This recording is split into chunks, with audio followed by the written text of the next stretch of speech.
Hi, this is John with WesleyGospel.com. Today I want to talk about cessationism, the New Apostolic Reformation, NAR, and authentic biblical charismatic Christianity. All right, so three things. Number one, you got cessationism.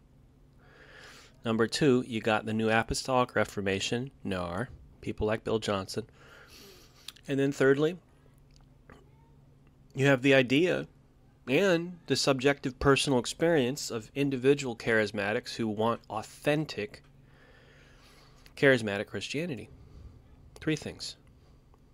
Okay. I was just watching a podcast where people were trying to refute Daniel Kolenda and his cessationism video, his anti-cessationism videos. Let me just say that procedure is nothing new. Okay, I'm a 100% supporter of Daniel Kolenda, what he did. That is like one of the best series against cessationism I've ever seen. I think it's the only one that really comes up to theological caliber. And Daniel Kolenda is Assemblies of God graduate as well, and Brownsville Revival School graduate. So it's not like he's not theologically educated, and he's also Reinhard Bonnke's successor, and it's not like he doesn't have experience praying for healing. So it's an appeal to appropriate authority for him to be saying that.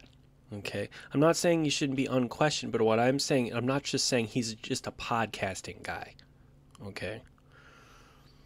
So when he speaks from knowledge and he speaks from experience. Right? In logic, it's called appeal to appropriate authority. It would be a logical fallacy, right? It'd take the word of a person who has no experience in those things. Right?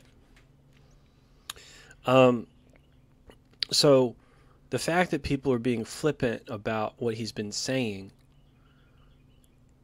I don't really have any respect for that.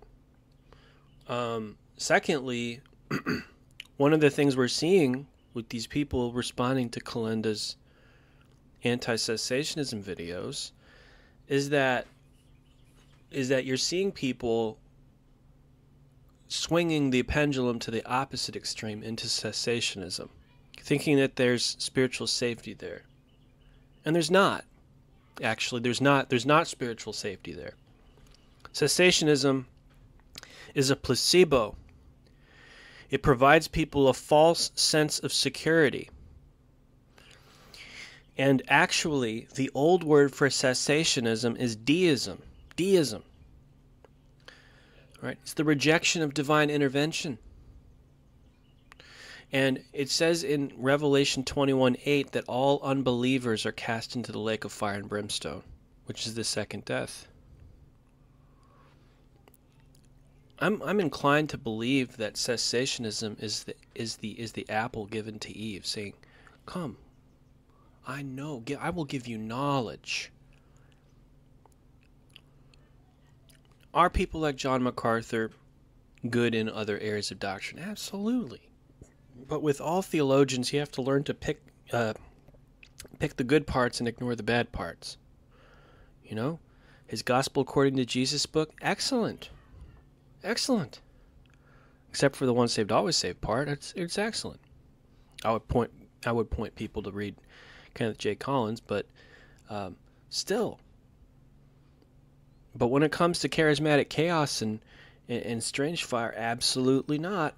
No, because it doesn't line up with the Bible, and it doesn't line up with contemporary spiritual experience of the Holy Spirit. You have a deism there, an unbelief in the person and existence of the Holy Spirit there.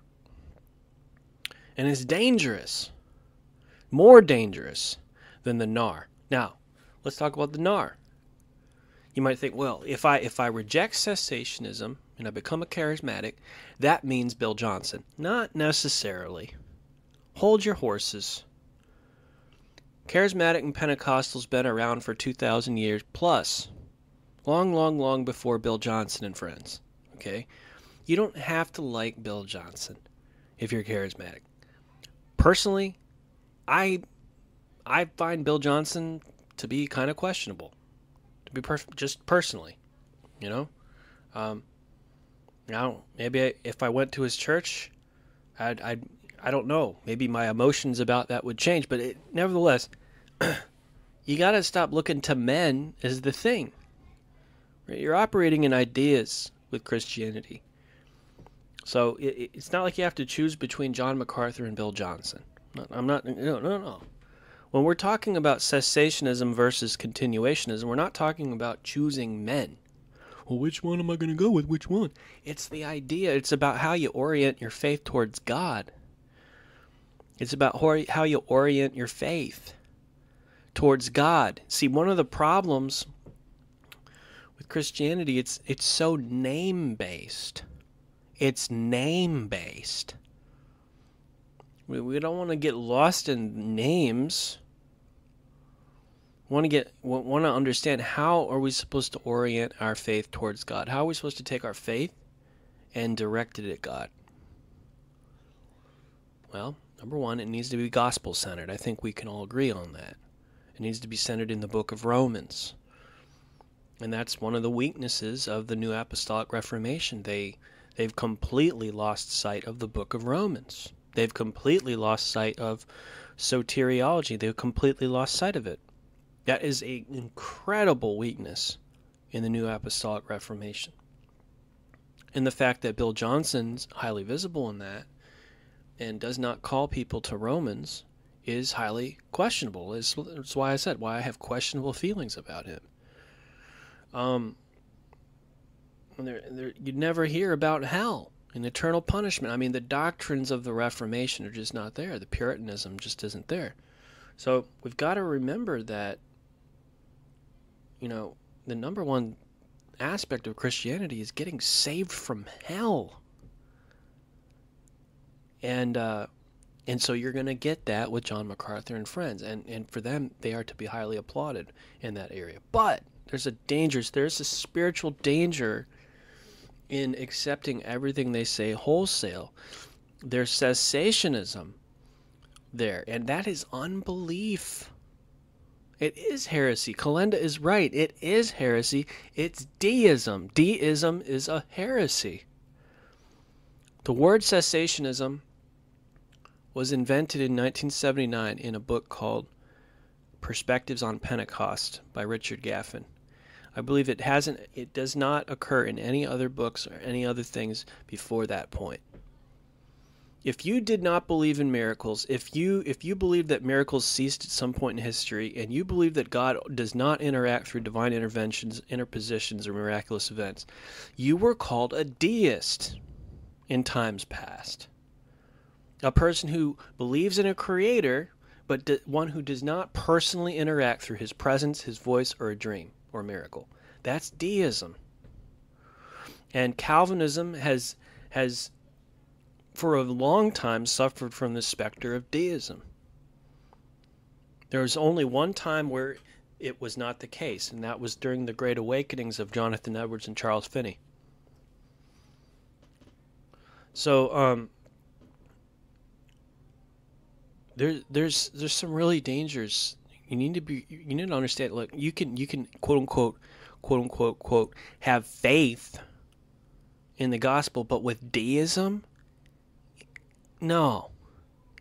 Take the Bowie knife and cut the deism umbilical cord off, and attach charismatic onto it, and you'll be fine. What we need is reformed charismatics. That's what we need. We need reformed and Wesleyan charismatics. We need charismatics who are just as charismatic as NAR people, but are grounded in either Reformed soteriology or Wesleyan soteriology. They're grounded in either the Gospel According to Jesus by John MacArthur, or they're grounded in Wesley and Sanctification by Harold Lindstrom. That's what we need. We need people that are grounded in the book of Romans, but are just as crazy charismatic as Bethel Church. God bless you out there. This is John with WesleyGospel.com.